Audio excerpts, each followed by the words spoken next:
तर आपण पाहतोय पावसाळी अधिवेशनाचा पहिला दिवस आहे आणि त्याआधी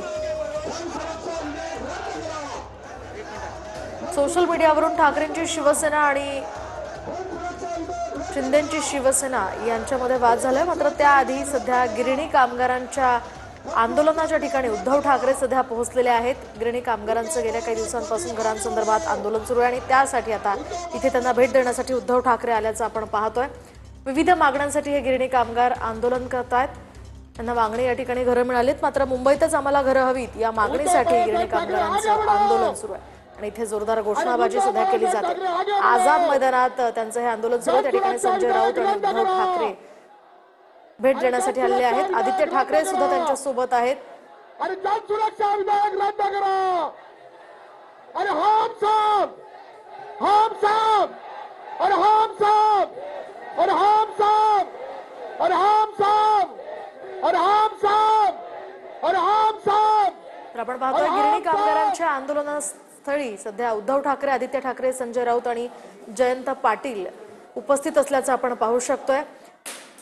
या गिरणी कामगारांच्या विविध मागण्यांसाठी गेल्या काही दिवसांपासून त्यांचं आंदोलन सुरू आहे। मागण्या मान्य झाल्याच पाहिजे अशी आक्रमक भूमिका त्यांनी घेतली आहे। दरम्यान या ठिकाणी उद्धव ठाकरे सध्या पोहोचलेले आहेत आणि आता हे गिरणी कामगारांच्या आंदोलनस्थळी आपल्यामध्ये आलेले आहेत। आपण जोरात टाळ्या वाजवून त्यांचं या ठिकाणी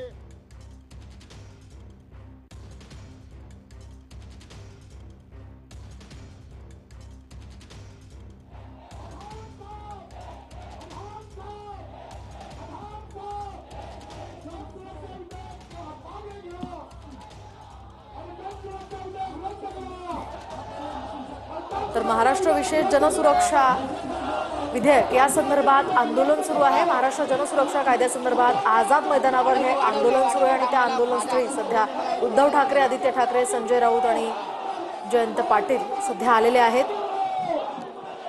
अरे जन सुरक्षा विधेयक रद्द करा। धन्यवाद।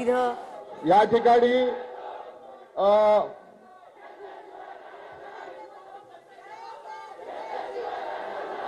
आता आपल्या इकडे मान्यवर सर्व पुढारी आलेले आहेत, आणखी येत आहेत। आदित्य ठाकरे साहेब आलेले आहेत, संजय राऊत आलेले आहेत। सर्व मान्यवर या ठिकाणी, अनिल परबजी आलेले आहेत। सर्व मान्यवर या ठिकाणी आले। मी आता आपल्याला तर महाराष्ट्र जनसुरक्षा विधेयक 2024 हे पावसाळी अधिवेशनात मांडण्यात आलेलं होतं आणि त्या विरोधकांच्या विरोधामुळे ते राष्ट्रवादीच्या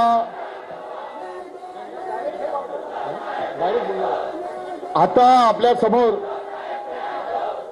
उद्धव बाळासाहेब ठाकरे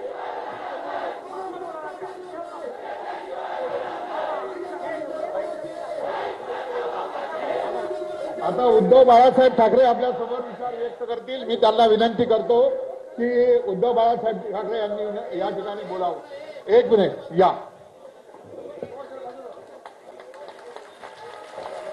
सुद्धा पाहायला मिळतात आणि आता उद्धव ठाकरे